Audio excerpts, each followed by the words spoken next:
नमस्कार, जय हिंद, जय भारत। यह संसार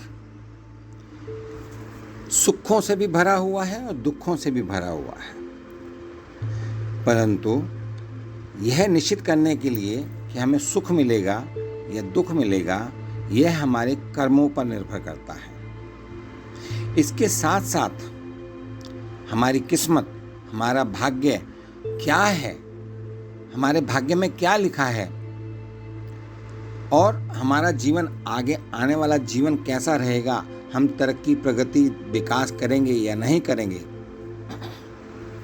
यह सब हमारे भाग्य पर भी निर्भर करता है। यदि बुद्धिमान इंसान की किस्मत में या भाग्य में अच्छा लिखा है तो अच्छा होगा। यदि किसी मूर्ख इंसान, मूर्ख मनुष्य, एक ऐसा मनुष्य जो कुछ नहीं कर सकता, उसी किस्मत में अगर स्वर्णिम भाग्य लिखा हुआ है तो निश्चित रूप से उसका भाग्य चमकेगा। यदि बुद्धिमान प्रगति, तरक्की कर सकता तो जो अकबर के दरबार में सबसे बुद्धिमान इंसान, मनुष्य बीरबल था, वो बादशाह क्यों नहीं बना?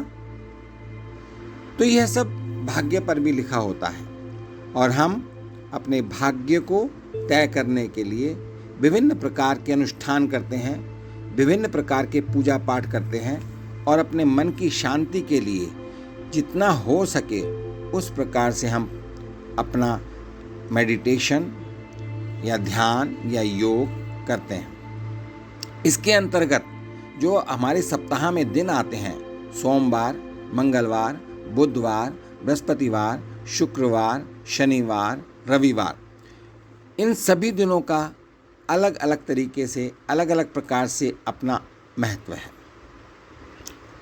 आज मैं आपको शनिवार विशेष के बारे में, शनिवार के दिन की विशेषताओं के बारे में बताना चाहता हूँ कि शनिवार को किस प्रकार से हम अपने कर्मों द्वारा, हम अपने पूजा पाठ द्वारा अपनी किस्मत को, अपने भाग्य को संवार सकते हैं। क्यों? क्योंकि कर्मों द्वारा भी भाग्य बनता है। अगर भगवान ने लिखा है कि हम कर्म करके, कार्य करके, पूजा पाठ करके हम तरक्की, प्रगति और अपने घर में सुख शांति उत्पन्न करेंगे, तो हमें कर्म करना पड़ेगा। तो आज शनिवार विशेष को लेकर मेरा जो कहना है, ब्रह्म पुराण के 118वें अध्याय में शनिदेव कहते हैं, मेरे दिन अर्थात शनिवार के दिन जो मनुष्य नियमित रूप से पीपल के वृक्ष पर स्पर्श करेंगे, केवल स्पर्श करेंगे, उनके सब कार्य सिद्ध होंगे तथा मुझसे उनको कोई पीड़ा नहीं होगी। जो शनिवार को प्रातःकाल उठकर किसी भी समय, वैसे तो प्रातःकाल उचित है, उसके लिए आप कोई विशेष समय भी ले सकते हैं, उसमें ऐसा कोई पाबंदी नहीं है। पीपल के वृक्ष का स्पर्श करें और स्पर्श करने से जो आपके घर में किसी भी प्रकार के कष्ट, किसी भी प्रकार के पीड़ा आपके घर में नहीं होगी, अगर है तो वह समाप्त हो जाएगी। तो यहाँ पर सबसे पहला मेरा कहना ये है कि शनिवार के दिन प्रातः के समय में पीपल के पेड़ को, पीपल के वृक्ष का स्पर्श करें। शनिवार के दिन पीपल के वृक्ष का दोनों हाथों से स्पर्श करते हुए ओम नमः शिवाय का जाप करें और यह ओम नमः शिवाय का जाप 108 बार करना चाहिए। इस प्रकार से जब करने से आपके दुख, आपके कष्ट, आपकी पीड़ा, आपकी कठिनाइयाँ एवं ग्रह दोषों का प्रभाव शांत हो जाएगा। तो ये फाइनल क्या हुआ? फाइनल ये हुआ कि शनिवार के दिन प्रातः के समय में पीपल के पेड़ का दोनों हाथों से स्पर्श करते हुए, टच करते हुए ओम नमः शिवाय का जाप 108 बार करें। और यह ब्रह्म पुराण में भी लिखा गया है, जो कि 118वें अध्याय में इसका उल्लेख है। अब आती है समृद्धि। धन संपत्ति बढ़ाने के लिए क्या करें और कर्जा है तो क्या करें? तो समृद्धि बढ़ाने के लिए, कर्जा कम करने के लिए क्या करना होगा? अगर कर्जा हो गया है तो अमावस्या के दूसरे दिन से पूनम तक रोज रात को चंद्रमा को अर्घ्य दें। इससे आपकी समृद्धि, आपकी धन संपत्ति बढ़ेगी। अपने गुरु मंत्र या आपका जो भी इष्ट मंत्र है उसका खूब श्रद्धा के साथ जाप करें, उसका जप करना प्रारंभ करें। आपकी जो भी समस्या है वह हल हो जाएगी। तो आपके जो इष्ट देवता हैं, आपके जो कुल देवता हैं, जो आपका इष्ट मंत्र है, जो आपका गुरु मंत्र है, उसका भी बहुत अधिक महत्व पुराणों में बताया गया है। समय मिलने पर भी आप उसका जाप करेंगे तो आपकी समस्याओं का हल होना निश्चित है। अब कोई आर्थिक कष्ट आ गया, उसको दूर करने के लिए क्या उपाय करें? 1 लोटे में जल, दूध, गुड़ और काले तिल मिलाकर हर शनिवार को पीपल के मूल में, पीपल की जड़ में चढ़ाएं तथा ओम नमो भगवते वासुदेवाय मंत्र जपते हुए पीपल की 7 बार परिक्रमा करने से आपके आर्थिक कष्ट दूर हो जाएंगे। तो अभी तक कितनी बातें मैंने आपको बताई। पहला मैंने आपको बताया कि पीपल के वृक्ष को दोनों हाथों से स्पर्श करते हुए ओम नमो शिवाय का 108 बार जाप करें। इससे आपके घर में दुख, पीड़ा, कठिनाई, कष्ट, ग्रह दोष सब शांत हो जाएंगे। दूसरा मैंने आपको बताया कि आप अपने गुरु मंत्र, इष्ट मंत्र का खूब श्रद्धा के साथ जाप करना प्रारंभ कर दें, सुबह शाम जब भी समय मिलता है।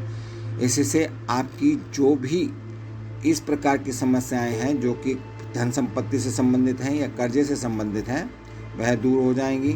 और किसी प्रकार का आपके ऊपर अगर आर्थिक कष्ट आया हुआ है तो उसको भी दूर करने के लिए मैंने आपको कहा कि 1 लोटे में जल, दूध, गुड़ और काले तिल मिलाकर हर शनिवार को पीपल के मूल में यानी कि पीपल की जड़ में यानी कि पीपल के पेड़ पर चढ़ाने से और साथ में ओम नमो भगवते वासुदेवाय का मंत्र जपते हुए पीपल के वृक्ष की 7 बार परिक्रमा करनी चाहिए। इससे आपके समस्त आर्थिक कष्ट दूर हो जाएंगे, ऐसा निश्चित है।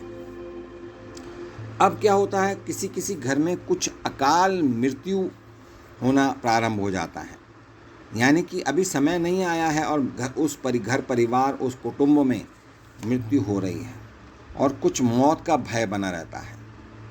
इसके लिए जिसे मौत का भय होता है या घर में मौतें बार बार हो रही होती हैं, तो शनिवार को ओम नमो शिवाय का जाप करें और पीपल को दोनों हाथों से स्पर्श करें। खाली 108 बार जप करें तो दीर्घायु हो जाएगा वह इंसान, अकाल मृत्यु और एक्सीडेंट भी नहीं होगा।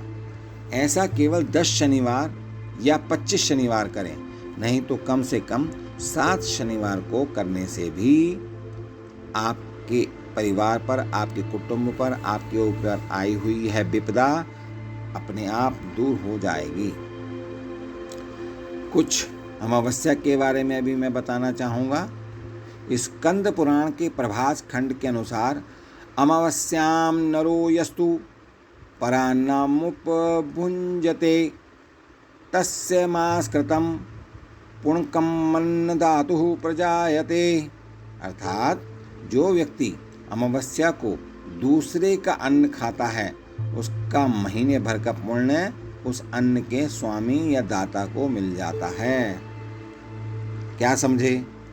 यदि अमावस्या का दिन है और आप किसी दूसरे के घर पर अन्न खा रहे हैं, भोजन कर रहे हैं, तो उस स्थिति में 1 महीने भर का पुण्य उस अन्न के स्वामी या अन्न के दाता या जिसके घर में आप खाना भोजन कर रहे हैं उसको चला जाता है।